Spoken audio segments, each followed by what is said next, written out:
वो एक नॉर्मल सा दिन था। वजीर आज़म नवाज शरीफ ताजिकिस्तान के दौरे पर थे। वज़ीर आला पंजाब शहबाज शरीफ लाहौर हाई कोर्ट के चीफ जस्टिस की हल्फ बर्दारी में शिरकत कर रहे थे। टीवी चैनल्स पर रूटीन की खबरें चल रही थी।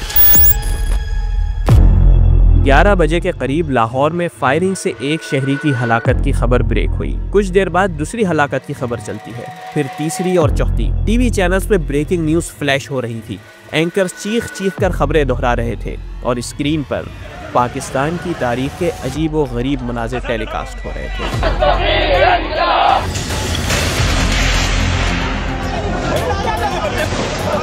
पंजाब पुलिस के एहलकार लाहौर के बीचों बीच खुलेआम फायरिंग कर रहे थे और इनका निशाना कोई दहशतगर्द नहीं, निहत्ते शहरी थे। ऐसा लग रहा था जैसे मनाजिर रियल नहीं है, बल्कि किसी ने डीप फेक वीडियोस बनाकर टीवी चैनल्स पर चला दी हैं।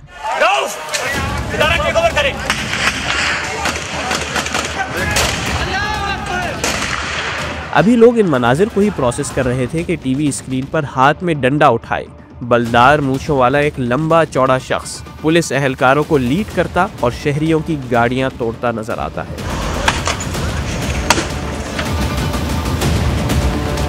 वैसे तो पाकिस्तान में रियासती जुल्म के बड़े बड़े वाकयात पेश आए हैं, लेकिन ये पहला वाकया था जिसमें एक रियासती कत्लेआम लाइव टेलीकास्ट हो रहा था।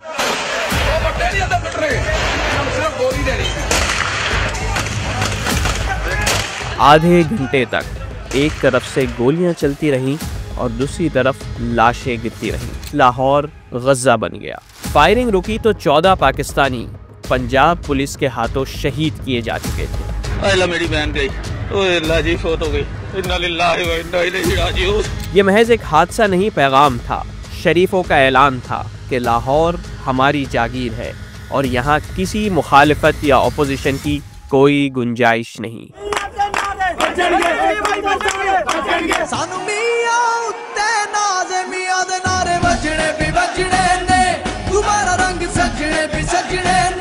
नाजो अंदाज से कहते हैं कि जीना होगा, जहर भी देते हैं तो कहते हैं कि पीना होगा। जब मैं पीता हूँ तो कहते हैं कि मरता भी नहीं, और जब मैं मरता हूँ तो कहते हैं कि जीना होगा।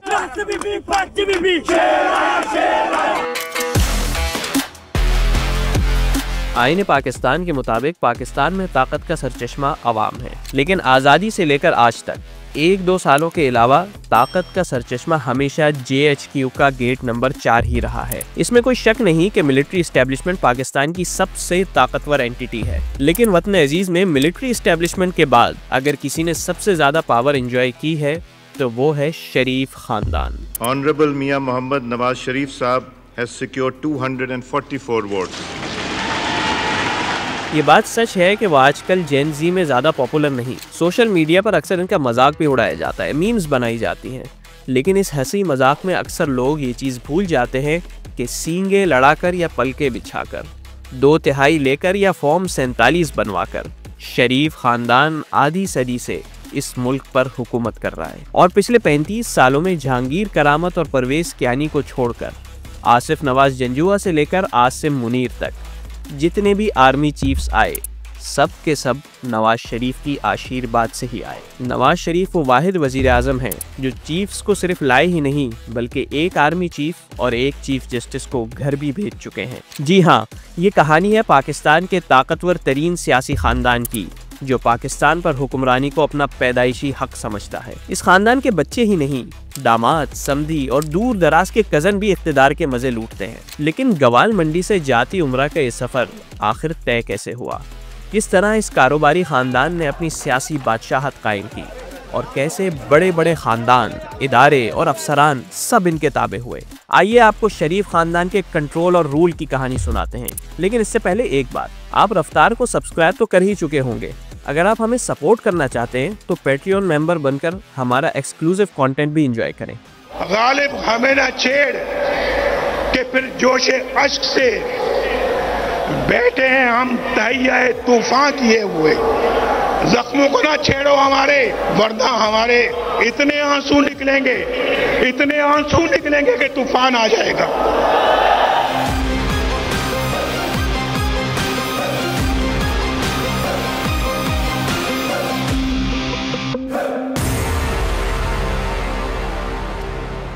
चले कहानी शुरू से शुरू करते हैं। पाकिस्तान को 2 लख्त हुए ज़्यादा वक्त नहीं गुजरा था और मुल्क में अपने दाएं बाजू के अलग होने का जख्म अभी भरा नहीं था। नए पाकिस्तान में नए साल के आगाज में नए हुक्मरान जुल्फ़िकार अली भुट्टो ने कौम से खिताब किया। अवाम शायद अभी तक मुल्क टूटने के गम में थी, लेकिन भुट्टो मूव ऑन कर चुके थे। उन्होंने कौम से कहा, मैंने आपसे सनती शोबे में इस्लाहात का वादा किया था और अब मैं इस वादे को पूरा कर रहा हूँ। और फिर उन्होंने nationalisation and economic reforms order पे अमल करने का ऐलान किया, जिसके तहत मुल्क में मौजूद तमाम बड़ी स्टील और लोहे की मिल्स, हैवी इंजीनियरिंग और इलेक्ट्रिक इंडस्ट्रीज सरकारी मिल्कियत में मुंतकिल हो गई। ये मुल्क के बड़े इंडस्ट्रियलिस्ट के लिए किसी धमाके से कम नहीं था। जिस कारोबार को उन्होंने दिन रात एक करके बड़ा किया था, वो रातों रात उनसे लेकर हुकूमत की मिल्कियत में चले गए। ऐसे ही एक इंडस्ट्रियलिस्ट गवाल मंडी के मियां मोहम्मद शरीफ भी थे, जिनके इत्तेफाक ग्रुप का शुमार लाहौर के बड़े सनती ग्रुप्स में होता था। और अब भुट्टो के ऐलान के बाद इनका तमाम तर कारोबार हुकूमती मिल्कियत में मुंतकिल हो गया था। ये मियां शरीफ के लिए वाटरशेड मूवमेंट था।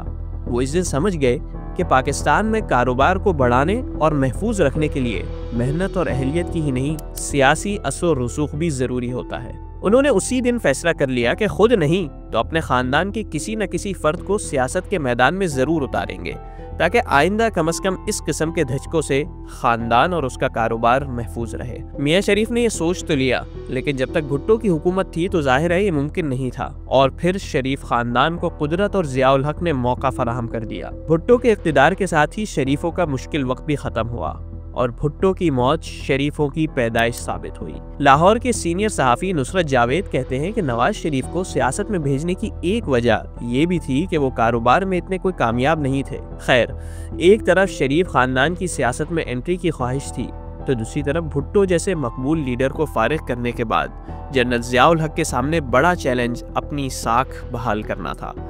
ज़िया की कोशिश थी कि कारोबारी लोगों को अपने साथ मिलाकर अपनी लेजिटिमेसी कायम करे। यानी आसान अल्फाज में शरीफ और ज़िया एक दूसरे की ज़रूरत बन गए थे। बस सियासी रिश्ते की रस्म पूरी होने की देर थी और ये रस्म करवाई मार्शल्ला दौर के गवर्नर पंजाब जनरल गुलाम जिलानी ने। ये एक रिसेप्शन जनरल गुलाम जिलानी ने दिया when Ziaul Haq came to Lahore one of his visits.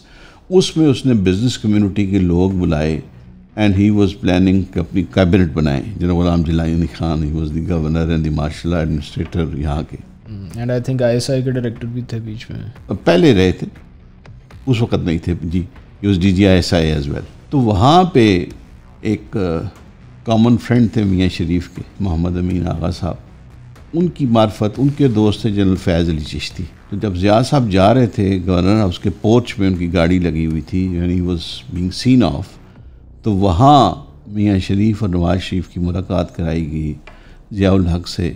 General Ghulam Jilani Khan ने कराई कि जी ये मियाँ शरीफ और मियाँ नवाज शरीफ उनके बेटे हैं, बड़े बडिंग बिजनेसमैन हैं, बड़े प्रोमिनेंट हैं और ये कश्मीरी फैमिली से हैं लाहौर की और बड़े तकड़े हैं एंड ऑल दैट। तो वहाँ ज़िया ने जाते हुए ही put in a word to Ghulam Jilani के लिए इस तरह के लोगों को अपनी कैबिनेट में रखो। तो वहाँ से he was picked up as the finance minister of the Punjab government.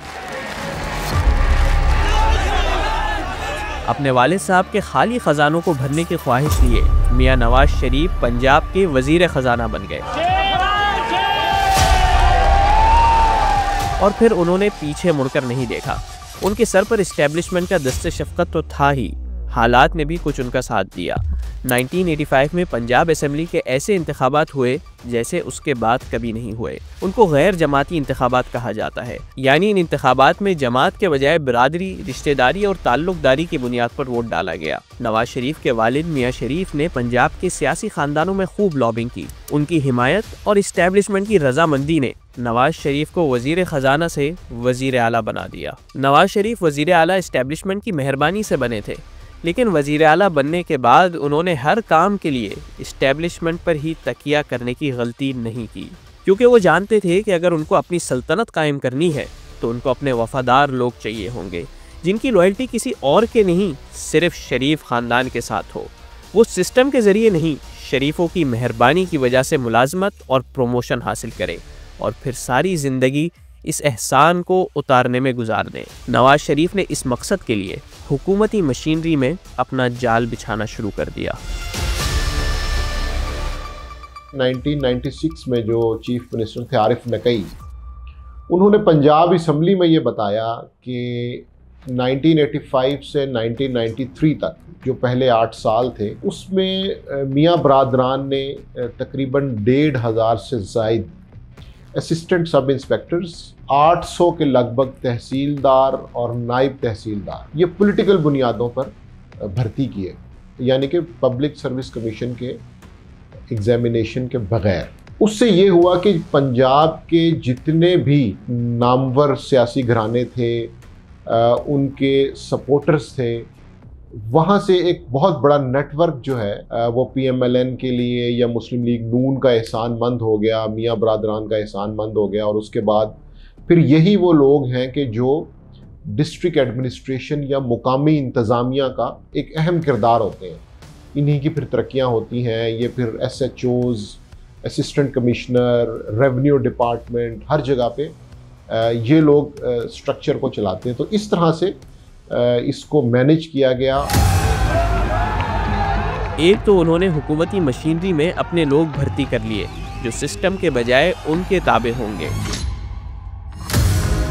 और दूसरा ये कि वो सियासी खानदान जो शरीफों के साथ पक्के नहीं हुए थे उनको भी इन मुलाजमतों में कोटा देकर अपना एहसानमंद बना लिया। ये शरीफों की सल्तनत का आगाज़ था, ऐसी सल्तनत जिसमें इदारे, कानून, ज़ाब्ते, उसूल और मेरिट के बजाय रिश्तेदारी, ताल्लुकात और एहसान मंदी की बुनियाद पर फैसले हों। चलें आपको एक मिसाल से समझाते हैं कैसे किसी सरकारी अफसर पर एहसान करके उससे फ़ायदा उठाया जाता है।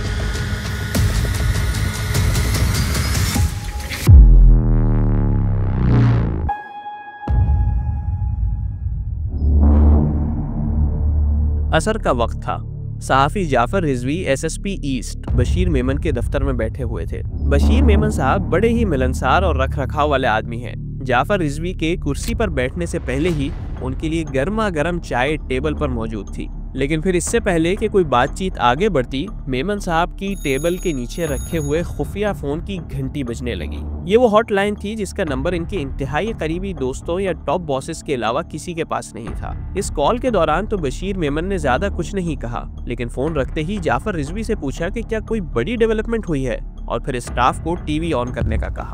टीवी ऑन हुआ तो उस पर खबर चल रही थी कि वज़ीर आज़म नवाज शरीफ ने army chief general Pervez Musharraf को बरतरफ करके DGI ज़ियाउद्दीन भट्ट को नया आर्मी चीफ मुकर्रर कर दिया है। अभी दोनों एक दूसरे की शक्ल ही देख रहे थे कि बशीर मेमन के दफ्तर में इनका एक स्टाफ मेंबर भागते हुए दाखिल हुआ और उन्हें बताया कि सर, IG साहब वायरलेस रूम में आपको बुला रहे हैं। चंद मिनटों बाद बशीर मेमन अपने ऑफिस में वापस आए और जाफ़र को बताया कि IG साहब का हुक्म है कि मैं बख्तरबंद गाड़ी लेकर फौरन कराची एयरपोर्ट पहुंचूं। लेकिन बशीर मेमन वो वाहिद पुलिस अफसर नहीं थे जिन्हें IG की तरफ से ये ऑर्डर दिया गया था। DIG कराची अकबर आराई और बशीर मेमन समेत शहर के तमाम SSPs को यही हिदायत मौसूल हुई थी। तमाम अफसरान हैरान थे कि इनको एयरपोर्ट क्यों बुलाया गया है। एयरपोर्ट की सिक्योरिटी तो ASF के अंडर आती है। इन्हीं सोचों में वो एयरपोर्ट पहुंचे तो IG साहब खुद वहाँ मौजूद थे और सिचुएशन को लीड कर रहे थे। अफसरान पहुंचे तो IG साहब ने उनको एक परेशान कुन हुक्म दिया। IG साहब ने उनको हुक्म दिया कि इन्हें हर सूरत बरतरफ army chief general Pervez Musharraf के जहाज़ को कराची लैंड होने से रोकना है, और अगर किसी वजह से ये ना हो सके और जहाज़ लैंड कर जाए तो फिर फ़ौरन मुशर्रफ को गिरफ्तार करके हिरासत में ले लिया जाए।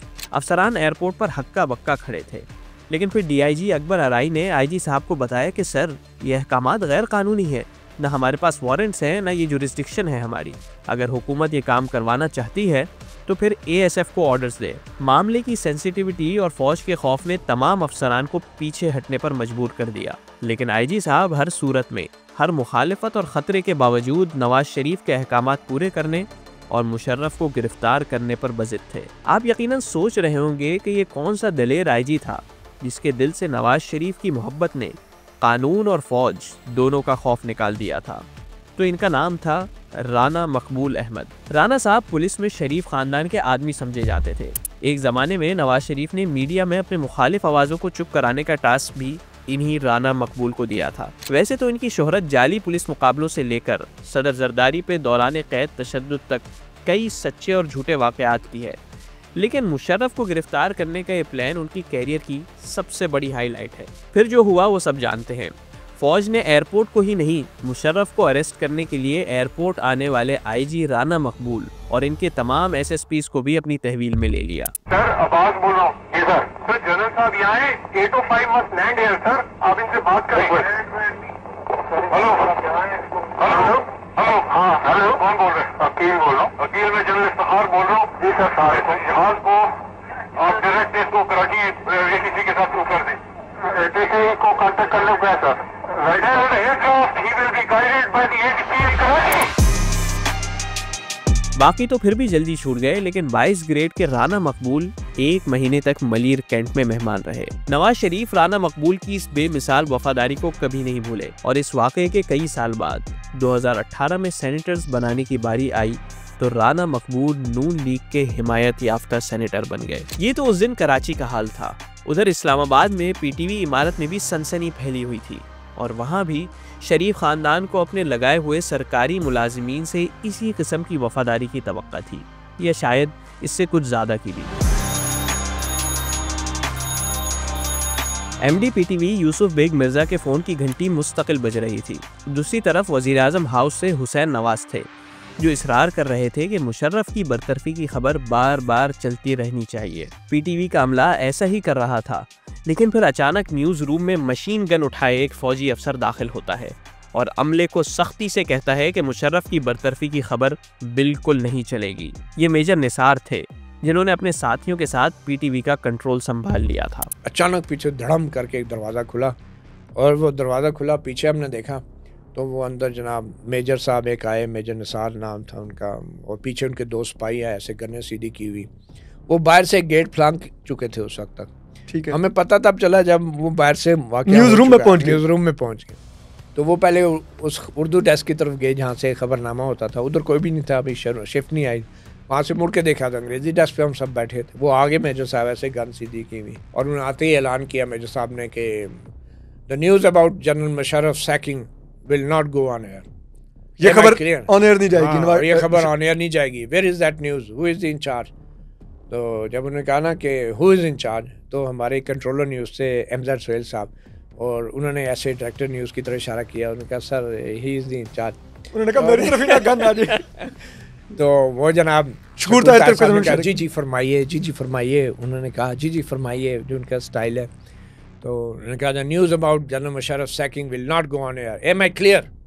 बड़े उस तहमकाना अंदाज में, एम आई क्लियर? उन्होंने कहा हाँ जी जी, okay okay, don't worry. Shakoor साहब ने कहा डोंट वरी। तो शकूर साहब ने अवैस भट्ट जो सेंटर में बैठे थे, जिनके पास वो पूरा खबरों का बुलेटिन होता है, उनकी तरफ देखा तो उन्होंने अवैस भट्ट साहब ने ऐसे कुछ कागज़ गिने और उसमें से कागज़ निकाल के ना ऐसे करके मेजर साहब की तरफ ऐसे कहते हैं दिस इज़ द न्यूज़, वो उठा के ना उनके सामने टोकरी में फेंक दिया। इस दौरान एक और फौजी अफसर पीटीवी की इमारत में दाखिल होता है। ये नवाज शरीफ के मिलिट्री सेक्रेटरी ब्रिगेडियर जावेद थे और इनका इसरार था कि बरतरफ होने की खबर टीवी पर ज़रूर चलेगी। उन्होंने वहां पर मौजूद मेजर निसार और उनके साथियों को असलहा छोड़ने का हुक्म दिया। I order you to stand down, brigadier ने हुक्म दिया, मगर मेजर निसार टस से मस ना हुआ। दोनों अफसरान में बहस शुरू हो गई। अचानक ब्रिगेडियर जावेद ने अपना पिस्टल मेजर की कनपट्टी पर रख दिया। जवाब में मेजर ने ब्रिगेडियर पर असलहा तान लिया। 2 बावर्दी अफसरान पाकिस्तान टेलीविज़न के दफ्तर में एक दूसरे पर असलहा ताने खड़े हुए थे। 2 सिपाही मेजर साहब के साथ गन्ने सीधी करके खड़े हैं। जब ब्रिगेडियर साहब एंटर हुए ना, उन्होंने कहा major, I am brigadier Javed Malik of Pakistan army, I am ordering you to disarm yourself, disarm yourself. और ऐसे जाके ना मेजर साहब के इधर सर के साथ पिस्तौल लगा लिया, ऐसे कोनी ब्रिगेडियर ने उनके सर से गन लगा दी। मेजर साहब के पास सब मशीन गन थी, उन्होंने वो जनाब वो ब्रिगेडियर साहब के पेट के साथ लगा ली और साथ उन्होंने वायरलेस पकड़ा हुआ था, PRC, ठीक, और वो उन्होंने वायरलेस उनके आगे किया। उनके ब्रिगेडियर साहब, sir I am not under your command, मैं आपके कमांड में नहीं हूँ। मेजर ने कहा मैं आपके कमांड में नहीं हूँ। I am taking order from 111 brigade, please talk to my brigade commander. वो ऐसे उन्होंने वायरलेस आगे किया। ब्रिगेडियर कहा I don't want to talk, I am the brigadier at the moment, I am at the spot and I am directing you to disarm yourself, tell your soldiers to disarm yourself. अच्छा, वो soldiers क्या कर रहे थे? अच्छा, वो soldiers जो है ना, वो पीछे खड़े हैं, वो उन्हें समझ नहीं आ रही है, एक तरफ ब्रिगेडियर है, एक तरफ मेजर साहब है। तो वो उन्होंने जनाब गने सीधी की हुई और अच्छा अब मैं परेशान, मैंने कहा यार अल्लाह इधर कुछ अगर ठस ठुस हो गई तो ये कोई नहीं बचेगा। इस दौरान हुसैन नवाज ने एक बार फिर यूसुफ बेग मिर्ज़ा को कॉल करके खबर चलाने पर इसरार किया। बेग ने बेबसी से जवाब दिया कि यहाँ फ़ौज आ चुकी है। हुसैन नवाज बोले तो क्या हुआ, आप एमडी हैं, आप खबर चलाएं। यूसुफ बेग मिर्ज़ा ने एक बार फिर समझाया, ये फ़ौजी हैं, इनके पास बंदूकें हैं। इस पर हुसैन नवाज बगैर किसी झिझक के मिर्ज़ा को कहते हैं, अगर फ़ौजियों के पास बंदूकें हैं तो क्या हुआ, ये वक्त शहादत है, आप बस खबर चलाएं। ये है शरीफ ख़ानदान की अपने वफ़ादार मुलाजिमों से एक्सपेक्टेशन का लेवल। जान जाती है तो जाए, लेकिन हुजूर का इकबाल बुलंद रहे।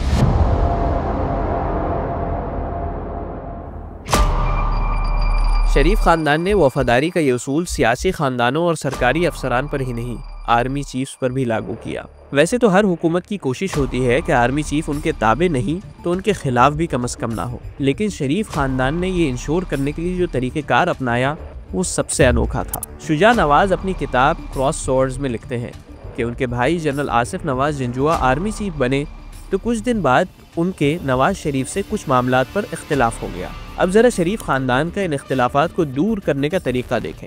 शुजा नवाज बताते हैं कि पहले तो नवाज और शहबाज के वालिद मियाँ शरीफ ने आर्मी चीफ को एक पुरतकल्लुफ़ खाने पर बुलाया और उनसे पंजाबी में कहा कि ये दोनों यानी नवाज और शहबाज आपके छोटे भाई हैं, अगर ये मिसबिहेव करें तो मुझे बताइएगा, मैं इनको ठीक कर दूंगा। जनरल आसिफ नवाज इस तरीक़ेकार से कोई ख़ास इम्प्रेस नहीं हुए। नवाज शरीफ ने देखा कि आर्मी चीफ पे कोई असर नहीं हुआ तो बाकी जर्नल्स को रिश्तेदारी और ताल्लुकदारी की बुनियाद पर अप्रोच करना शुरू कर दिया। हत्ता कि कोर कमांडर लाहौर को राम करने के लिए उनके भाई को इंडस्ट्रियल परमिट जारी कर दिया, जिस पे इन जनरल साहब को JHQ बुलाकर खूब डांट पिलाई गई। अब मुझे ये मालूम नहीं कि परमिट कैंसिल करवाया गया या सिर्फ डांट पर ही इक्तफा किया गया। बहरहाल शरीफ बरादरान ने जनरल आसिफ नवाज जंजुआ के साथ हार नहीं मानी। एक दिन Shahbaz Sharif army chief general Asif Nawaz Janjua के घर BMW की चाबी लेकर पहुंच गए और कहा कि ये गाड़ी अब्बू जी की तरफ से आपके लिए गिफ्ट है। आसिफ नवाज जंजुआ ने शुक्रिया के साथ ही गिफ्ट वापस कर दिया। कुछ दिन बाद वो मरी में नवाज शरीफ से मुलाकात के लिए गए। वापसी पे नवाज शरीफ ने अपने साथियों के दरमियान खड़े होकर जनरल साहब से पूछा, आपके पास कौन सी गाड़ी है? आर्मी चीफ ने कहा, टोयोटा क्राउन। वैसे वो भी क्या ज़माना था जब आर्मी चीफ सारी दुनिया के सरकारी अफसरान की तरह नॉर्मल गाड़ियों में सफ़र किया करते थे। खैर, नवाज शरीफ ने आर्मी चीफ से पंजाबी में कहा, ये गाड़ी आपको सूट नहीं करती। इसी दौरान इनका एक साथी BMW लेकर आया। नवाज शरीफ ने किसी डॉन की तरह उस गाड़ी की चाबी जनरल आसिफ को पकड़ाई और कहा, आप इस गाड़ी के हकदार हैं। जनरल साहब ने चाबियां वापस नवाज शरीफ के हाथ में रखी और बोले, मेरे पास जो है इस पर मैं खुश हूँ, और वहाँ से चले गए। चलें, बड़ी वर्दी वालों की बहुत बात हो गई, अब छोटी वर्दी वालों यानी बेचारे पुलिस वालों की तरफ चलते हैं।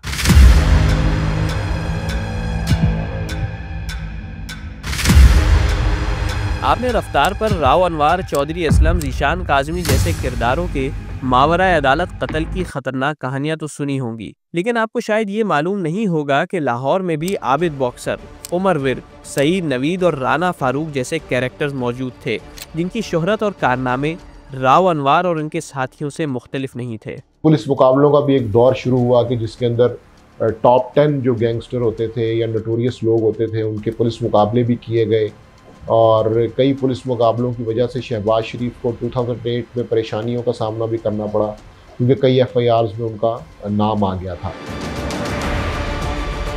शरीफ ख़ानदान हुकूमत नहीं, बादशाहत करता है, और बादशाहत में मुल्ज़िम के हुकूक, अदालती कार्रवाई, दिफा का हक जैसे चोचलों पर यकीन नहीं रखा जाता। रियासत का शुबा ही मुल्ज़िम के डेथ वारंट निकालने के लिए काफ़ी होता है। शरीफ ख़ानदान ने मनवन इसी उसूल पर अमल किया। –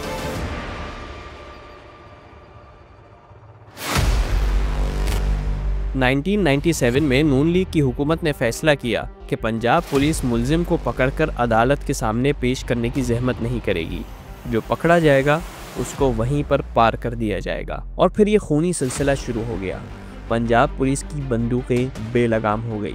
आए दिन मुल्जिमान पुलिस की हिरासत में कत्ल होने लगे और हर दफ़ा एक ही कहानी दोहराई जाती कि मुलजिम अपने साथियों की फायरिंग से मारा गया। और फिर इस खूनी खेल में पुलिस एहलकारों की लालच भी शामिल हो गई। इस पॉलिसी के तकरीबन 1.5 साल बाद जुलाई 1999 में द गार्डियन ने खतरनाक रिपोर्ट शाये की, जिसमें इंकिशाफ हुआ कि पंजाब में सिर्फ 1.5 साल में 850 अफराद पुलिस मुकाबलों में मारे गए। रिपोर्ट में बताया गया कि ज़्यादातर मुकाबले जाली थे। सबसे ख़तरनाक इंकिशाफ ये था कि कुछ केसेस में पुलिस पर इल्ज़ाम है कि उन्होंने रिश्वत या भत्ता ना देने पर शहरी को मुलजिम जाहिर करके कत्ल कर दिया। आने वाले सालों में जाली पुलिस मुकाबले शरीफ ख़ानदान का तुर्रे इम्तियाज़ बन गए।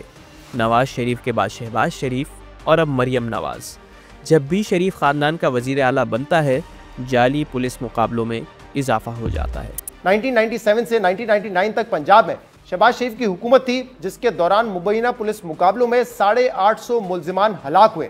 और फिर शहबाज शरीफ की हुकूमत ख़त्म होते ही 2000 में मुबैना पुलिस मुकाबलों में 94 अफराद की हलाकत का दावा सामने आया। इसी तरह 2002 से 2011 तक हर साल यह नंबर 150 के करीब रहा, मगर फिर 2012 में मुबैना पुलिस मुकाबलों में 360 अफराद की हलाकत के बाद एक बार फिर इसकी शरह में इजाफा होने लगा। शहबाज शरीफ के तीसरे दौर यानी कि 2014 में 259, 2015 में 450, 2016 में 340 और 2017 में 269 हलाकतों के साथ इस पूरे अरसे में कम से कम 1318 अफराद मुबैना पुलिस मुकाबलों में हलाक हुए।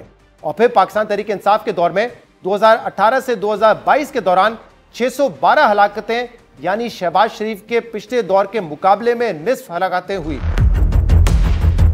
शरीफों की सल्तनत ऐसे ही चलती है। यहाँ कानून और प्रोसेस से ज़्यादा ज़ाती ऑर्डर्स की अहमियत है। और फिर वफादारी की बुनियाद पर गैर कानूनी काम करने और कराने वाले दोनों एक दूसरे की मजबूरी बन जाते हैं। और फिर वक्त आने पर जब इन्हीं पुलिस एहलकारों को गैंगस्टर्स और मुजरिमों के बजाय सियासी मुखालिफिन पर गोली चलाने का हुक्म दिया जाता है, तो वो मना नहीं कर सकते।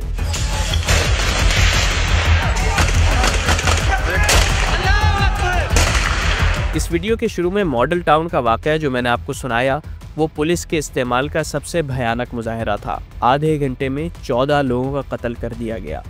लेकिन उसके बाद क्या हुआ? शहबाज शरीफ या राना सना को तो छोड़ें, किसी SHO के खिलाफ भी कार्रवाई नहीं हुई, क्योंकि इनके तहफ़्फ़ुज़ की जिम्मेदारी उन्होंने ही दी हुई थी जिन्होंने इनको गोली चलाने का हुक्म दिया था। और सज़ा तो छोड़ें, मॉडल टाउन हादसे के मुबैना तौर पर मरकजी किरदार डॉक्टर तौकीर शाह को पहले जेनेवा में सफ़ीर बनाकर भेजा गया। फिर शहबाज शरीफ वज़ीर आज़म बने तो सैकड़ों सरकारी अफसरान में से प्रिंसिपल सेक्रेटरी की अहम पोजीशन के लिए उसी तौकीर शाह का इंतखाब किया गया। और आज भी जब आप ये वीडियो देख रहे हैं तो तौकीर शाह शहबाज शरीफ की किचन कैबिनेट का हिस्सा हैं। ये तो बादशाहत का उसूल है। आप पुलिस अफसर हों, ब्यूरोक्रेट या कोई छोटे सरकारी मुलाजिम, अगर आप शाही ख़ानदान के वफ़ादार हैं, उनके मुश्किल वक्त के साथी हैं, उनका हर कानूनी और गैर कानूनी हुक्म मानते हैं, तो शाही ख़ानदान आपकी हिफाजत भी करेगा और आपका भरपूर ख्याल भी रखेगा। अहद चीमा भी इसकी वाज़ेह मिसाल है। लेकिन ये सिलसिला ब्यूरोक्रेट्स तक महदूद नहीं है। आपको जस्टिस सईदुज़्ज़मान याद हैं? नहीं याद? चले ज़रा अदलिया की तरफ चलते हैं और बताते हैं कि वहाँ शरीफ सल्तनत अपना कंट्रोल कैसे कायम रखती है। दिल के फफोले जल उठे सीने के दाग से, इस घर को आग लग गई घर के चिराग से।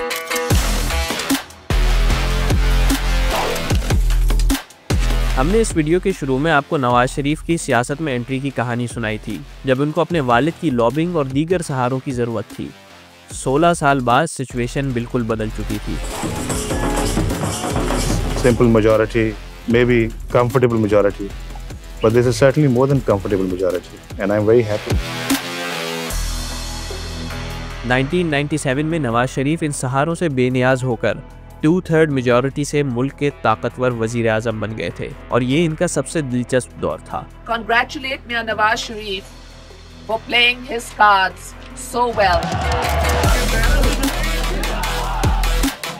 2/3 मेजॉरिटी से वजीर आज़म बनने के बाद नवाज शरीफ शहनशाह का ताज अपने सर पर सजाने का ख्वाब देख रहे थे। वो ताकतवर तो थे ही, लेकिन उनको सब कुछ अब अपने कंट्रोल में चाहिए था। वो इदारे भी जो वजीर आज़म के कंट्रोल में नहीं होते।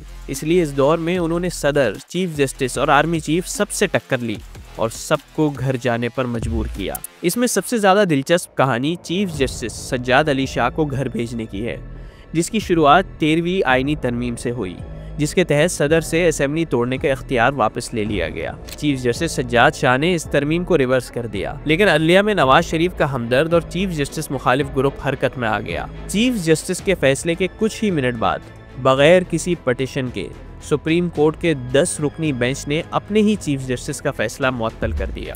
ये एक तरह से नवाज शरीफ का चीफ जस्टिस के खिलाफ खुला ऐलान जंग था। इस वाक़े के कुछ दिन बाद चीफ जस्टिस ने वज़ीर आज़म की तरफ से फारिग किए गए कुछ सरकारी मुलाजिमीन को बहाल करके काउंटर स्ट्राइक किया। अब नवाज शरीफ की बारी थी। उन्होंने ऑर्डिनेंस के जरिए सुप्रीम कोर्ट के जजेस की तादाद कम करने की कोशिश की। इस पर चीफ जस्टिस सज्जाद शाह ने आखिरी पत्ता खेला और वज़ीर आज़म नवाज शरीफ के खिलाफ करप्शन और तौहीन अदालत की कार्रवाई शुरू कर दी। केस के दौरान एक मरहले पर वज़ीर आज़म को खुद सुप्रीम कोर्ट में पेश होना था। सब ये देखने के मुंतज़िर थे कि इस लड़ाई के दोनों अहम कैरेक्टर एक दूसरे का सामना कैसे करेंगे। क्या चीफ जस्टिस खुली अदालत में नवाज शरीफ को रुस्वा करेंगे या नवाज शरीफ सबके सामने अपनी बेगुनाही साबित करके चीफ जस्टिस को शर्मिंदा कर देंगे।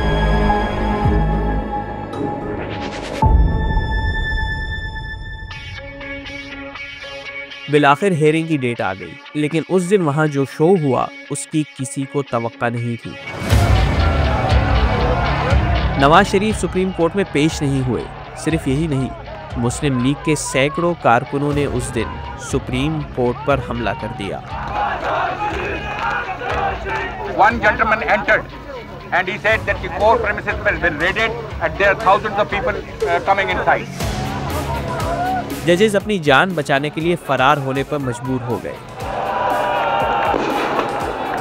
अचानक कहीं लगा कि दरवाज़ा थोड़ा सा खुला, क्योंकि पुलिस तो वज़ीर आज़म के मातहत होती है, और कुछ लोग अंदर आ गए। उनमें फ़खरुर रहमान हमारे एक सीनियर जर्नलिस्ट थे, वो आए भागे और उन्होंने भागते आते साथ ही एक जैसे ऐलान किया कमरा अदालत में, सारे जजेस भी बैठे हैं और हम लोग भी, और उन्होंने कहा कि चीफ साहब वो बाहर लोग आ गए हैं, और किसी के मुताबिक उन्होंने ये कहा कि वो आपको गिरफ़्तार करने आए हैं। सज्जाद अली शाह ने असम ज़फ़र से कहा, शाह साहब thank you so much for everything, और ये कह के वो एकदम उठ खड़े हुए, और वो सारे जजेस जो हैं, वो जजेस का जो दरवाज़ा है पीछे होता है, वहाँ से निकल के तेज़ कदमों से कोर्ट चले गए। अच्छा, फिर जितना भी एक क्राउड आया तो हम लोग जब बाहर गए तो वहाँ पे एक लाउड स्पीकर लेके नून लीग के कोई साहब जो थे वो कह रहे थे कि भाई जितने वर्कर हैं सारे खाने के लिए पंजाब हाउस में पहुँच जाएं, और ये वहाँ पे खाने का इंतज़ाम है आपका सारा। वहाँ सुप्रीम कोर्ट के अंदर खड़े ऐलान हो रहे थे लाउड स्पीकर पे। और इससे पहले कि चीफ जस्टिस अपना दाव खेलते, नवाज शरीफ ने अदलिया में मौजूद अपने हामी जजेस को एक्टिव कर दिया। चीफ जस्टिस के खिलाफ उनके ही महकमे में बगावत हो गई, और इस बगावत में सबसे आगे जस्टिस सईदुज़्ज़मान सिद्दीकी थे। उन्होंने ही जस्टिस सज्जाद शाह को सुप्रीम कोर्ट से निकालने की राह हमवार की। ये मनसूबाबंदी की थी, ये बहुत बड़ी साजिश थी। जस्टिस सईदुज़्ज़मान सिद्दीकी हमारे साथ सुप्रीम कोर्ट में जज रहे हैं, इनके बड़े अच्छे ताल्लुकात हैं। नवाज शरीफ साहब समझते हैं कि इनसे फायदा होगा। ये तो बिल्कुल उनसे मिले हुए, वो तो जिद्दा में भी गए थे उनसे मिलने। सईदुज़्ज़मान सिद्दीकी ने नवाज शरीफ को ये सर्विसेज 90s में दी थी। कई साल गुजर गए, लेकिन शरीफ खानदान उनकी वफादारी नहीं भूला। 2016 में इशरतुल इबाद गवर्नर हाउस से बेघर हुए तो नए गवर्नर सिंध के लिए नवाज शरीफ की नजर करम अपने पुराने मुहसिन सईदुज़्ज़मान सिद्दीकी पर ही पड़ी। सिद्दीकी साहब की बदकिस्मती है कि जब उनको अपनी खिदमात का सिला मिला, उस वक्त तक वो अधेड़ उम्र के हो गए थे और ज़्यादा दिन अपनी पोजीशन को एंजॉय नहीं कर सके। गवर्नर बनने के चंद दिन बाद ही जस्टिस सईदुज़्ज़मान सिद्दीकी इंतकाल कर गए। Governor Sindh justice retired Saeeduzzaman Siddiqui इंतकाल कर गए हैं। वैसे जुडिशरी में नवाज शरीफ के इन्फ्लुएंस का जिक्र हो और जस्टिस क़य्यूम का जिक्र ना हो तो बड़ी ज़्यादती होगी। इनकी वजह शोहरत उनकी लीक्ड फ़ोन कॉल्स हैं, जिनमें वो लाहौर हाई कोर्ट के जज होते हुए शहबाज शरीफ और सैफुर रहमान से इंस्ट्रक्शंस ले रहे हैं कि इनकी कोर्ट में लगे मुकदमात में किसको कितनी सज़ा सुनानी है और किसका ख्याल रखना है। आपने ये ऑडियोज़ पहले भी सुनी होंगी, लेकिन एक दफ़ा फिर सुने और सर धने कि लाहौर हाई कोर्ट के जज को अपनी मर्ज़ी के फ़ैसले बताने वाला शख्स आज हमारा वज़ीर आज़म है। और सामने से जज साहब की आजिज़ी देखें कि उनके नज़दीक मियाँ साहब की खुशनुदी किस हद तक ज़रूरी है।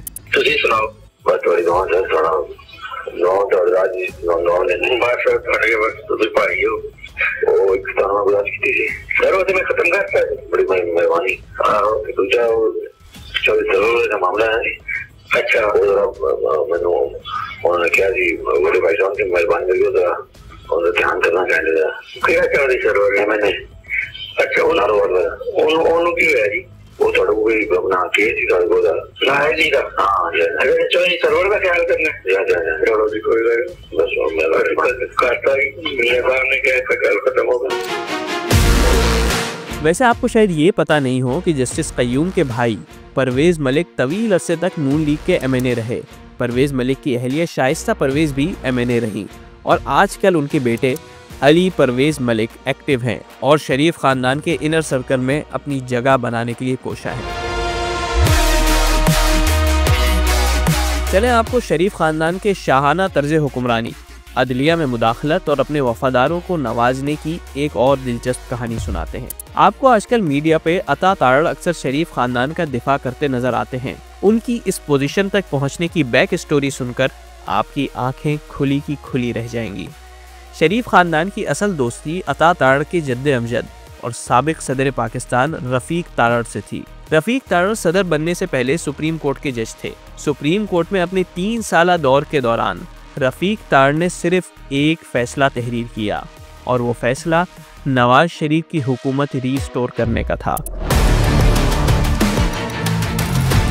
खानदान शरीफिया को इनकी ये अदा पसंद आ गई। वो मियाँ शरीफ के करीबी दोस्तों में शामिल हो गए। तारड़ ने भी वफादार और ताबेदार बनकर अपनी सर्विसेज जारी रखी।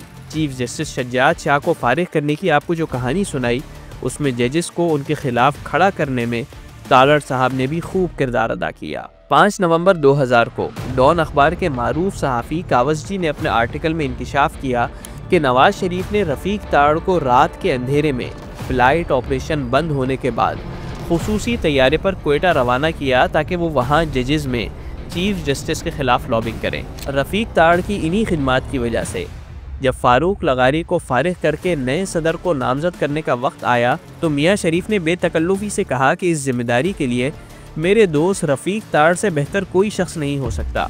फरमाबरदार बेटों ने बाप के ख्वाहिश की लाज रखी और तारड़ नून लीग के सदारती उम्मीदवार बन गए। लेकिन इनके ऐवान सदर पहुंचने में एक रुकावट सामने आ गई। उस वक्त के चीफ इलेक्शन कमिश्नर ने उनके कागजात नामजदगी मुस्तरद कर दिए। नवाज शरीफ को जब पता चला तो उनका पहला रिएक्शन था, हम इलेक्शन कमिश्नर को उसके ओहदे से फारिग नहीं कर सकते। लीगल एडवाइजर्स ने बताया कि ऐसा करना खतरनाक होगा, लेकिन शाही खानदान के सामने ऑप्शंस की कमी नहीं थी। रफीक तारड़ को चीफ इलेक्शन कमिश्नर का फैसला हाई कोर्ट में चैलेंज करने का कहा गया और जानते हैं लाहौर हाई कोर्ट में उनका केस किसके सामने लगाया गया? जस्टिस मलिक कय्यूम के। जी हाँ, वही मलिक कय्यूम जिसकी ऑडियो रिकॉर्डिंग्स हमने आपको अभी सुनाई। मलिक कय्यूम ने हस्ब तवक्का रफीक तारड़ को इलेक्शन लड़ने की इजाज़त दे दी। यूं रफीक तारड़ ने अपनी वफादारी का सिला पाया और सदर पाकिस्तान बन गए। लेकिन शाही अता की शान है कि वो वफादार खादिम तक महदूद नहीं होती, उसके ख़ानदान और नस्ल को भी अपने छतर छाया में रखती है। बदले में खादिमों की नस्ल भी मालिकों की एहसान मंद और ताबे रहती है। शायद इसीलिए रफीक तारड़ के ख़ानदान के कई अफराद आज भी कौमी असम्बली और काबीना के मेंबर हैं। अता तारड़ वज़ीर इत्तलात हैं, उनके कज़न आज़म नज़ीर तारड़ वज़ीर कानून हैं। चची सायरा MNA और साबिक वज़ीर सेहत हैं। भाई बिलाल साबिक MPA और चची की भाभी मुनीबा इकबाल मेंबर कौमी असम्बली हैं। यानी साईं तो साईं के वफादार भी साईं। और जब जजेस की शरीफ ख़ानदान से वफादारी और इसके बदले नवाजे जाने की बात हो रही है तो इफ्तिखार चौधरी और काजी फाइज ईसा को कैसे इग्नोर किया जा सकता है? Prime Minister is removed for non-disclosure of notional income which he never received. Mr. Prime Minister, you were entitled to receive salary. You did not receive it. And you did not disclose it. You're not a good Muslim. So we sent you home. 1997 में नवाज शरीफ ने सदर, chief justice और army chief के अलावा media से भी सींग लड़ाए। और जानते हैं मीडिया में नवाज शरीफ ने सबसे ज़्यादा टारगेट किसको किया? मीर शकील रहमान और नजम सेठी को।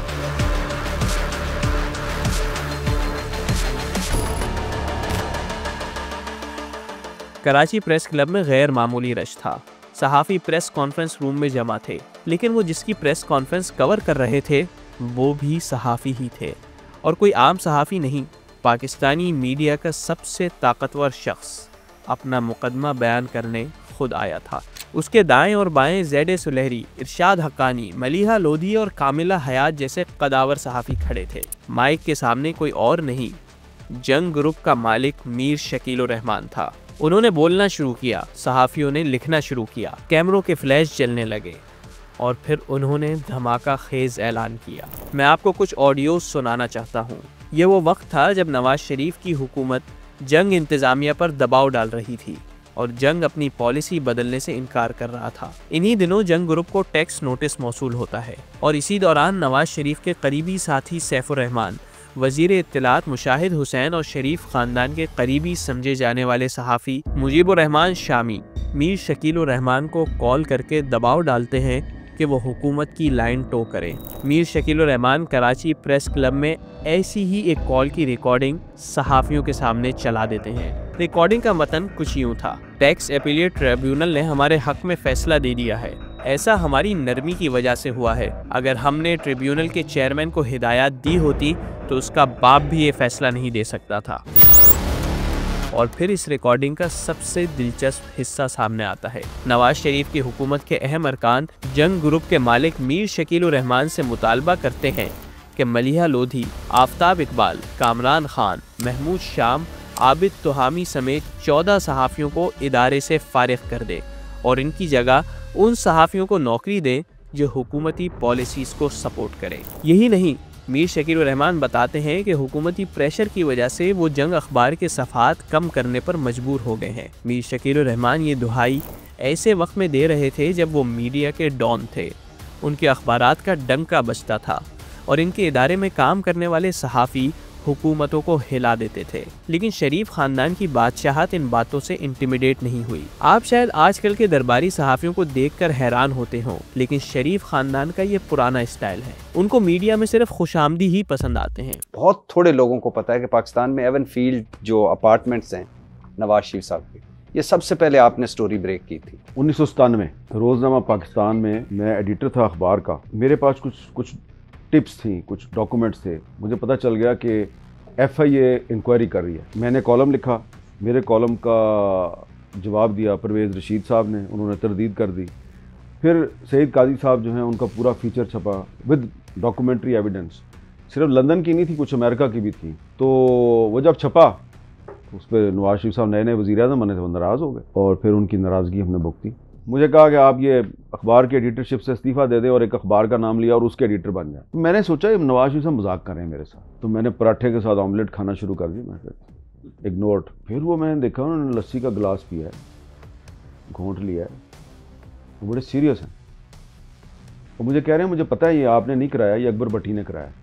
मैंने उनको समझाया कि नहीं अकबर भट्टी को तो पता भी नहीं है इसका। अकबर भट्टी आपके मेरे अखबार के चीफ एडिटर थे और उनका भी प्रॉब्लम ये था कि वो अखबार के चीफ एडिटर के साथ साथ MNA भी थे। और नवाज शरीफ साहब की जब 93 में हुकूमत ख़त्म हुई थी तो वो बलक शेर मजारी साहब की निगरान हुकूमत में वजीर बन गए और अब था 1996-97 और नवाज शरीफ साहब को वो पुरानी बात याद थी। बहरहाल उन्होंने मुझे कहा आप इस्तीफ़ा दें। मैंने कहा जी मैं तो इस्तीफ़ा नहीं देता।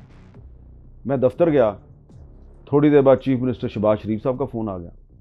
उन्होंने कहा अगर आप इस्तीफ़ा नहीं देंगे तो फिर प्राइम मिनिस्टर साहब का मुझ पर बड़ा प्रेशर है, मैंने तो कुछ करना है। थोड़ी देर बाद मिसेस अकबर अली भट्टी का फ़ोन आ गया कि जी भट्टी साहब को पुलिस पकड़ के ले गई है। अब ये विक्टिमाइजेशन थी जो शुरू हो गई। तो उन्होंने कहा कि आप इस्तीफ़ा दे देंगे तो भट्टी साहब को छोड़ देंगे। तो मैंने इस्तीफ़ा दे दिया, उन्होंने भट्टी साहब को नहीं छोड़ा। अब मुझे यकीन हो गया कि जो भट्टी साहब पे इल्ज़ाम लगा गलत है। वजह जो है वो मेरा आर्टिकल बना है। चले हामिद मीर का तस्करा सुना है तो मुल्क के एक और नामवर सहाफ़ी पर शरीफ खानदान की ज़्यादतियों का तस्करा भी सुन लें। नजम सेठी। जी हाँ, वही नजम सेठी जिनको आप शायद मुस्लिम लीग नून की हुकूमत में चेयरमैन PCB बनने के हवाले से जानते हों। लेट 90s में BBC नवाज शरीफ पर एक डॉक्यूमेंट्री बना रहा था। इस डॉक्यूमेंट्री के लिए BBC ने नजम सेठी से भी इंटरव्यू किया। इस इंटरव्यू में उन्होंने नवाज शरीफ की हुकूमत पर तनकीद की। इसके बाद क्या हुआ वो नजम सेठी की ज़बानी ही सुने। ये एक BBC की टीम यहाँ आई हुई थी, वो एक डॉक्यूमेंट्री बना रही थी, मुझे भी इंटरव्यू किया उन्होंने 99 में। मैंने कुछ तनकीद कर दी मियाँ साहब की कि जी ये भी गड़बड़ है, यहाँ भी गड़बड़ है, ये भी गड़बड़ है। वो जाहिर है जो लोकल कैमरामैन थे वो पाकिस्तानी थे, वो जाहिर है सारी बात रिपोर्ट कर रहे थे IB को। तो मुझे सैफुर रहमान साहब उस वक्त एहतसाब ब्यूरो चीफ थे, उनका फ़ोन आ गया कि आपने BBC को ये कहा है। मैंने कहा है सर, वो मेरी भी उसमें गलती ये थी कि जब इन्होंने मुझे कहा कि आप संभल जाएं और आप सीधे हो जाएं, हमारे साथ तावन करें तो ख़त्म हो जाएगी बात। मैंने कहा नहीं करता, क्या कर। नून लीग को नजम सेठी पर इतना गुस्सा था कि पहली दफ़ा आईबी ने अपने इख्तियारात से तजावुज़ करके नजम सेठी के घर पर रेड किया। 8 मई 1999 रात 2:30 बजे के करीब पंजाब पुलिस और आईबी ने इनके घर पर धावा बोल दिया। नजम सेठी और इनकी अहलिया जुगनू मोहसिन पर तशद्दुद किया और नजम सेठी को हथकड़ियाँ लगाकर अपने साथ ले गए। कई घंटे अपनी हिरासत में रखने के बाद उनको ISI के हवाले कर दिया गया। इसका मकसद क्या था, ये भी सेठी साहब की ज़बानी ही सुने। तो उन्होंने पकड़ लिया, पकड़ के हवाले कर दिया फौज के। इनको कहा कि आप कोर्ट मार्शल करें। ये तो फिर मुशर्रफ साहब ने कहा मैं किसके ऊपर कोर्ट मार्शल करूँ, क्योंकि वो खुद जिम्मेदारी नहीं लेना चाहते थे ना कि अदालतों में फिर घूमेंगे फिरेंगे और बेइज्जती होगी। लेकिन हुआ कुछ यूँ कि ISI ने न खुद उन पर तशद्दुद किया और ना ही IB के हवाले किया। यानी एक तरीके से ISI ने नजम सेठी को तहफ़्फ़ुज़ फराहम किया। इसकी क्या वजह थी ये तो ISI या नजम सेठी ही जानते होंगे, लेकिन शरीफ ख़ानदान ने सेठी साहब को ये सबक सिर्फ इसलिए सिखाया था क्योंकि उन्होंने उन पर तनकीद करने की जुर्रत की थी। शरीफों की 90s की लेगेसी किसी न किसी सूरत में आज तक जारी है। आपको मरियम नवाज़ की वो ऑडियो रिकॉर्डिंग तो याद होगी जिसमें वो अपनी मीडिया मैनेजमेंट पर फ़ख्र कर रही हैं। देखिए मेरी मीडिया मैनेजमेंट, जियो और दुनिया ने तो उनकी जई तई फेर दी है। ये मीडिया मैनेजमेंट तो एक तरफ, शरीफ ख़ानदान का कोई फ़र्द भी सहाफ़ियों को इंटरव्यू देना भी गवारा नहीं करता। मैंने शरीफ ख़ानदान के हर फ़र्द के इंटरव्यू सर्च किए। यकीन करें पिछले 5 सालों में नवाज़ शरीफ, शहबाज शरीफ, मरियम नवाज़ और हमज़ा शहबाज ने मिलकर भी दर्जन भर इंटरव्यू से ज़्यादा नहीं दिए। इसकी वजह बहुत सादा सी है, बादशाहत में हुक्मरान किसी को जवाबदा नहीं होता। शायद शरीफ ख़ानदान भी ख़ुद को बादशाह और हर किस्म के एहतिसाब से मुबर्रा तस्वुर करता है। और शायद एक वजह ये भी है कि बड़े शरीफ हों या छोटे, या उन दोनों के बरखुरदार और बेटी, इस ख़ानदान का कोई भी फ़र्द जब भी मीडिया पर आता है और करप्शन के सवालात फेस करता है तो उससे कोई जवाब नहीं बन पाता। Lahore is dusty, Lahore is dirty, वो इस इस्तांबुल वाली लुक नहीं है मियाँ साहब। आप हजूर पैसे आप दिला दें, इंतज़ाम आप कर दें, वफाकी हुकूमत से आप कहें। I think this question is very unfair. आप लाहौर एयरपोर्ट से निकले, there are signs of change. Iqbal Sahab, please don't interfere. I'm very sorry. Please don't do this. मैं उस तरह आ रहा था। This is your party chief. Do you know who owns the flat that you're living in? Well, that is not the question right now. Why not? But it's the question I'm asking you. Do you know who owns the flat? Well, it's on a rent. I'm on a rent basis, which comes from every quarter from Pakistan. You're renting it personally, or the money comes from Pakistan? The money comes from Pakistan. From who? From your father? Not my father. Actually, we have a family business back in Pakistan, which is not being built up by my father overnight. It was built up by my grandfather for the last 50 years since the independence of India and Pakistan. Do you know who owns the flat that you live in? Well, actually, I'm not the right person to. But you live there. Doesn't matter. Avenfield के apartments किसके पास है? मेरे पास नहीं है। किसके पास है? मुझे नहीं पता उसका। आप You should not ask, please. This is unfair in your part. I told you. A case जिसकी वजह से पूरा इंटरनेशनल मीडिया आप लोगों के ऊपर स्पॉटलाइट ले आया। This is an unfair question on your part. इसलिए कि जब हमने अपने भाइयों ने अपनी जायदादें तकसीम कर ली, तो मैं अपनी फैमिली का अपना मैं जिम्मेदार हूँ। मियाँ साहब के बच्चे जो हैं वो जिम्मेदार, मैं उनसे पूछूं, मैं क्यों जानूं उनसे कि आपकी क्या प्रॉपर्टी है, कहाँ पर है, क्या नहीं है। It's their business. Nawaz Sharif साहब की मर्सिडीज़ गाड़ी, वो पता लगा कि जनाब 2008 में उन्होंने एक मर्सिडीज़ गाड़ी अपने लिए निकलवा ली। क्या ज़रूरत थी, जबकि गाड़ी अलाउड नहीं है। 90s में ली गई गाड़ी 2008 में क्यों क्लियर हो रही है? क्योंकि वो जो मेरी इल्म में जहाँ तक फैक्ट है वो ये है कि जब यूसुफ रज़ा गिलानी साहब के, मेरे ख्याल है उनकी हुकूमत थी तब, जी ऐसे ही, तो उन्होंने कहा ये तोहफा आपको मिला हुआ है और ये आपकी है, ये खड़ी हुई है और आप इसके जो ड्यूज़ हैं, जो परसेंटेज है वो पे करें। गाड़ी अलाउड नहीं थी उस वक्त, गाड़ी अलाउड नहीं थी। ये किसने बताया आपको? गाड़ी अलाउड नहीं थी, रूल्स ये कहते हैं कि गाड़ी अलाउड नहीं थी। नहीं, लेकिन आप एक सेकंड जरा इसको काटें, ऑनेस्ट बात बताऊं, मुझे ऑनेस्टली इसका नहीं पता, मैं फैक्ट्स एंड फिगर्स चेक जरूर करूं। आप चेक कर लीजिएगा, चेक कर ये प्लीज काइंडली। Don't worry. जी हाँ, मीडिया मैनेज करने की इतनी बेचैनी शायद इसीलिए है कि सवाल तोशा खाना का हो या पानामा का, शरीफ खानदान रसीदों के मामले पर मीडिया के सामने हमेशा फंस जाता है। चले तोशा खाना और पनामा तो पुरानी कहानी हो गई, आपको शरीफ खानदान के ऐसे केस की तफसीलात सुनाते हैं जिसको कंक्लूड होने से पहले ही दबा दिया गया। 2018 में इमरान खान वज़ीर आज़म बने तो शरीफ खानदान के कई नए और पुराने केसेस खुल गए। इनमें से सिर्फ एक केस ऐसा था जिसकी ओनरशिप इमरान खान की हुकूमत लेती है, और ये केस नवाज शरीफ नहीं बल्कि शहबाज शरीफ के ख़िलाफ़ था। इस केस की तफसीलात सुनकर हुदैबिया पेपर्स मिल केस की याद ताज़ा हो जाती है, जिसकी तफ्तीश के दौरान एक मरहले पे इसहाक डार ने शरीफ ख़ानदान के लिए मनी लॉन्ड्रिंग करने का एतराफ़ भी किया था। इस केस में भी अली बाबा और 40 चोर की तरह शहबाज शरीफ और 40 अफराद के बैंक अकाउंट्स का एक मुनज़्ज़म नेटवर्क है, मनी लॉन्ड्रिंग का नेटवर्क। इल्ज़ाम ये है कि 2008 से 2018 के दरमियान जब शहबाज शरीफ पंजाब के ताकतवर वज़ीर आला थे तो उनके बेटे हमज़ा शहबाज, उनकी अहलिया नुसरत शहबाज समेत ख़ानदान के 40 अफराद के अकाउंट्स में बैरून मुल्क से टेलीग्राफिक ट्रांजैक्शन के ज़रिए करोड़ों रुपए ट्रांसफ़र किए गए।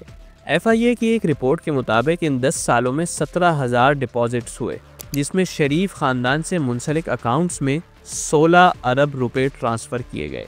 याद रखें ये तमाम तर FIA और उस वक्त की हुकूमत के इल्ज़ामात थे, अदालती फ़ैसले नहीं। लेकिन ये इल्ज़ामात अहम क्यों थे ये हम आपको आगे जाकर बताएंगे। अभी आप इल्ज़ाम की तफसील सुन लें। FIA और हुकूमती एजेंसीज़ का इल्ज़ाम है कि शरीफ ख़ानदान पाकिस्तान में मुश्तबा ज़राए से अरबों रुपए कमाता है, लेकिन ये पैसा काला धन होने की वजह से नाकाबिल इस्तेमाल होता है, इसलिए उसको पहले हुंडी के ज़रिए बैरून मुल्क मुंतकिल किया जाता है और वहाँ से जाली अकाउंट्स के ज़रिए वापस पाकिस्तान TTs की सूरत में शरीफ ख़ानदान के अकाउंट्स में लाया जाता है। FIA की तहकीकात के दौरान शाहिद रफ़ीक नामी शख्स ने एतराफ़ किया कि उसने सुलेमान शहबाज के ऑफिस से पैसों की बोरियां उठाईं ताकि उसको हुंडी के ज़रिए बाहर भेजे। इसी तरह लंदन में करेंसी एक्सचेंज कंपनी के मालिक आफ्ताब महमूद ने भी एतराफ़ किया कि उसने सिर्फ 2008 और 2009 में 24 लाख डॉलर वाइट करके जाली अकाउंट्स के ज़रिए पाकिस्तान भेजे।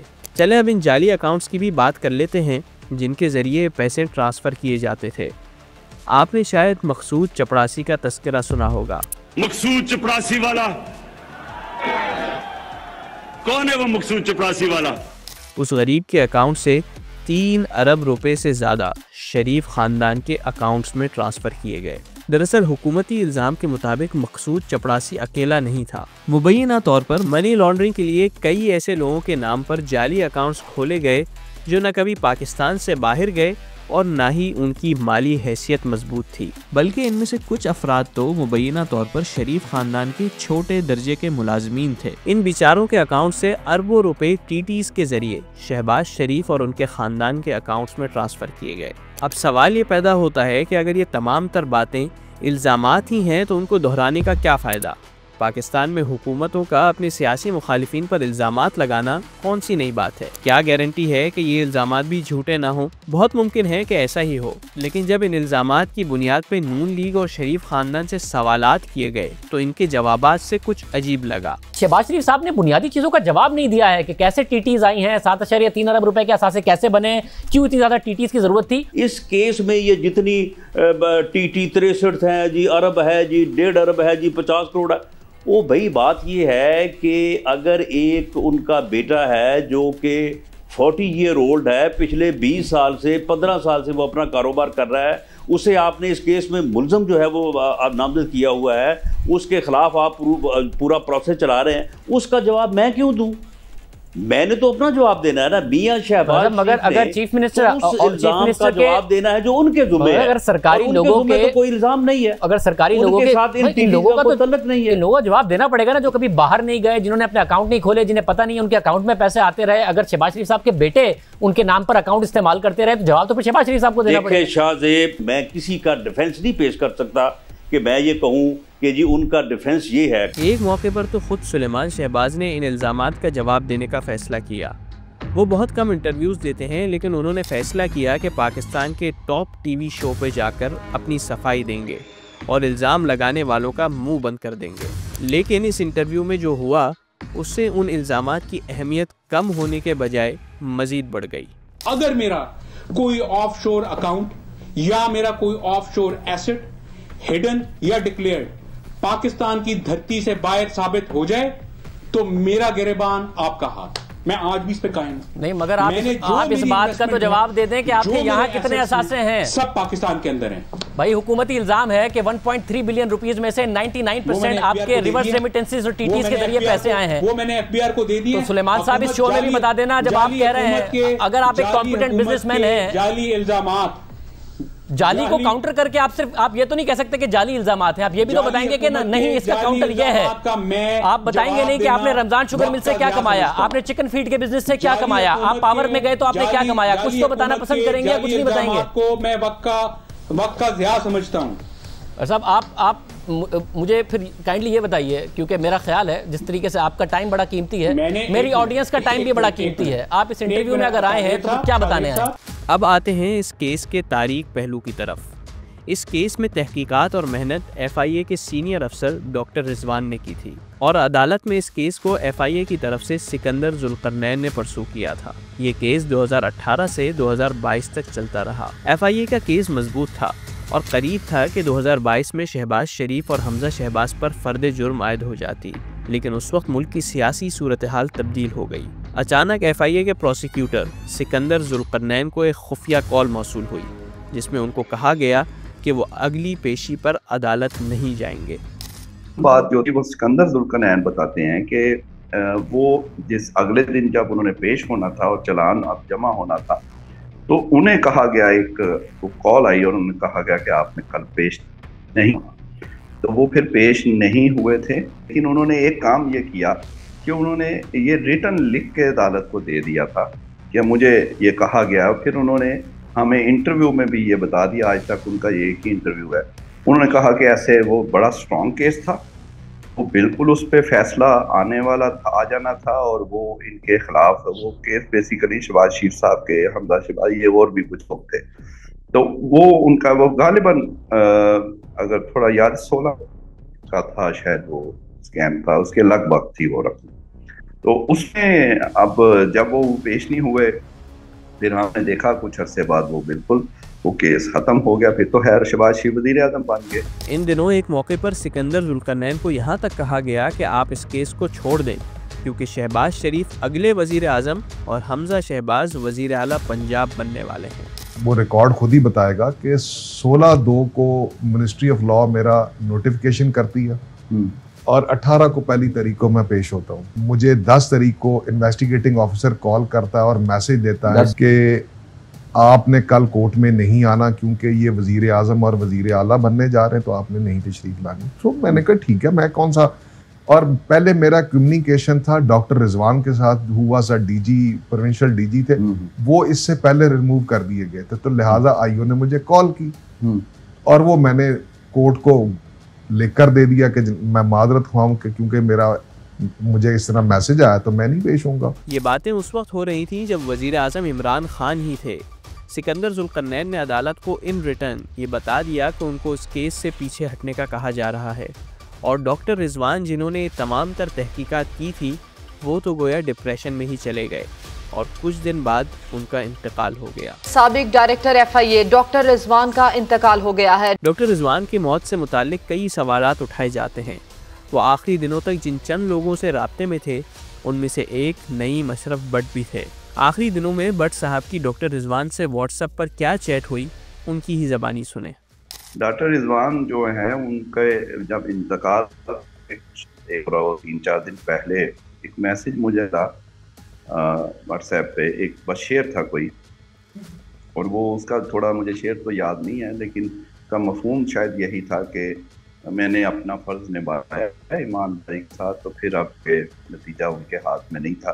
तो वो थोड़े ज़ाहिर है परेशान थे, अंडर प्रेशर थे, लेकिन वो उनको किसी ने इस तरह कोई वो नहीं कह सकते कि वो कैंसर पेशेंट थे, हार्ट अटैक उन्हें हुआ, उनके भाई से मेरी बातचीत होती रही, उनके वालिद साहब से हुई, तो वो सबको पता है, सबसे उन्होंने यही कहा कि ये एक जो है नॉर्मल जैसे डेथ है। लेकिन बहरहाल परेशानी तो बिल्कुल उनको थी, इसमें कोई शक नहीं है। नवाज शरीफ और शहबाज शरीफ सियासत में खिदमत खल्क के लिए नहीं अपने ख़ानदानी कारोबार के तहफ़्फ़ुज़ के लिए आए थे। पहले दिन से उनका ये विजन बिल्कुल क्लियर था, इसीलिए जब भी शरीफ ख़ानदान को मुश्किलात पेश आई, उन्होंने मुल्क के खातिर उसका सामना करने के बजाय वो रास्ता अपनाया जिससे वो और उनका ख़ानदान मशक्क़त से महफूज रहें। कभी वो सऊदी अरब में खामोशी की ज़िंदगी गुजारने चले गए तो कभी साइड लाइन होकर लंदन चले गए, लेकिन जिस मकसद के लिए आए थे उस मकसद से पीछे नहीं हटे। ख़ानदानी कारोबार का कभी नुकसान नहीं होने दिया। 4-5 साल पहले तक पंजाब में शरीफ ख़ानदान का तोती बोलता था, उनका टिकट जीत की गारंटी होता था, कोई सरकारी अफसर इनको ना करने का सोच भी नहीं सकता था। फिर 8 फरवरी 2024 को एक आंधी आई और शरीफ ख़ानदान की तमाम तर खुशियाँ और ताकत उड़ा कर ले गई। कौन सोच सकता था कि 2/3 अक्सरियत से जीतने वाला वज़ीर आज़म अपने हल्के की सीट एक असीर खातून से हार जाएगा। अगर शरीफ ख़ानदान का बुनियादी काम सियासत होता तो वो किसी सूरत ऐसी शिकस्त के बाद फॉर्म 47 की हुकूमत नहीं बनाते, लेकिन चूँकि मकसद सिर्फ़ और सिर्फ हुकूमत था, कारोबार को बचाना था, इसलिए नवाज शरीफ हाइब्रिड रजीम पर राज़ी हो गए। खुशी खुशी इस पस्ती को भी गले से लगा लिया। Pakistan today successfully conducted 5 nuclear test और एटमी धमाकों का फैसला करने वाला फॉर्म 47 को अपनी लेगेसी बनाने पर राज़ी हो गया।